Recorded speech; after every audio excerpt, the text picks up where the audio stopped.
Sensation, le MAG. Bonjour à tous et bienvenue sur Sensation en association avec TV78. Je reçois aujourd'hui Jonathan Portier, directeur de l'association France Victimes 78. Bonjour. Bonjour. Donc France Victimes 78, c'est une association qui vient en aide aux victimes, proches ou témoins d'infractions pénales ou de catastrophes naturelles sur les départements des Yvelines. Mais quelles sont concrètement vos actions et vos missions ? Alors effectivement, donc on est une association d'aide aux victimes, donc d'infractions pénales. C'est un champ assez large. Finalement, c'est pour tout fait pour lequel on pourrait déposer plainte. Donc les missions premières de l'association, c'est de l'information sur les droits, de l'accompagnement dans les démarches et pouvoir proposer un soutien psychologique quand il y a un traumatisme lié à l'infraction. Et qui sont les professionnels présents au sein de votre association pour répondre aux problématiques des citoyens ? Alors, on a à la fois une équipe de salariés et de bénévoles.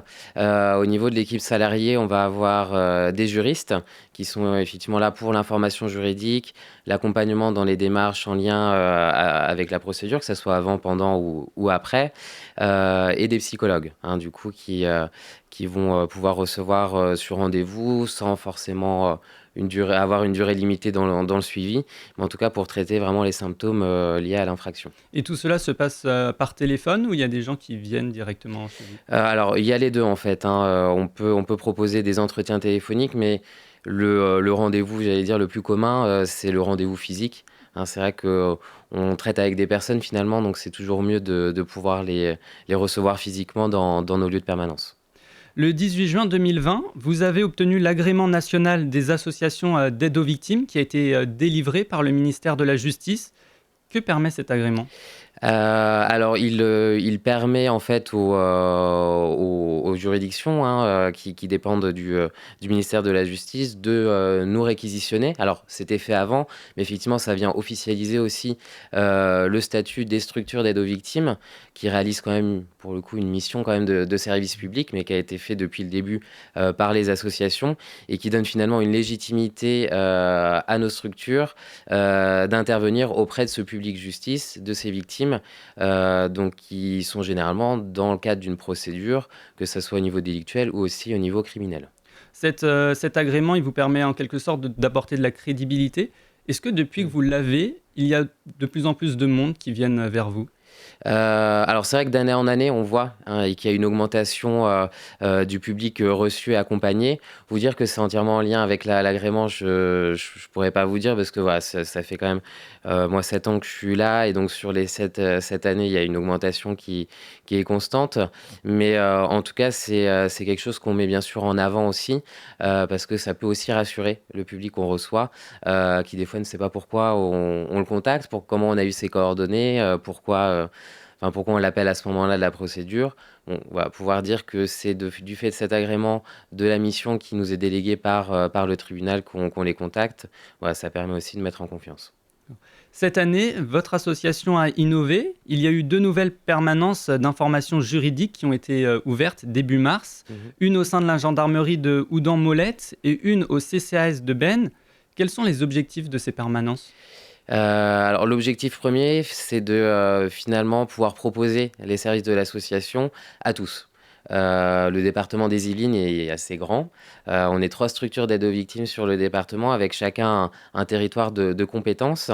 Et on s'est rendu compte qu'il y avait finalement une zone où on était compétent et pour lesquelles il manquait d'un point finalement local permettant aux victimes de se déplacer plus facilement et de pouvoir accéder finalement aux services de l'association. Donc c'est pour ça qu'on a voulu créer ces permanences un petit peu de proximité, pouvoir intervenir dans un milieu un petit peu plus rural avec les évolutions actuelles aussi de la société, on se rend compte que se déplacer c'est un peu plus compliqué, c'est aussi plus coûteux.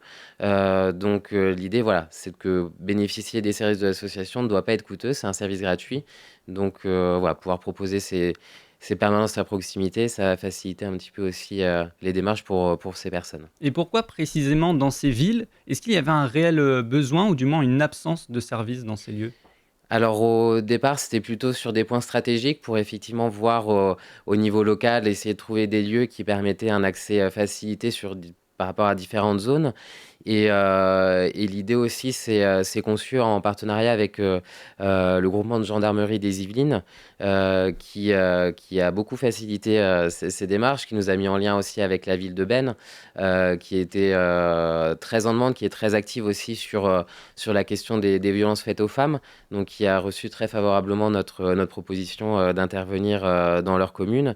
Et donc effectivement avec la gendarmerie de Houdan qui est vraiment limitrophe au niveau du département et qui va répondre aussi à un besoin des gendarmes de mieux connaître l'association et de pouvoir orienter aussi plus directement un public qui le reçoit et pas forcément que les femmes victimes, mais on se rend compte qu'il y a un besoin aussi voilà, pour toutes les infractions finalement.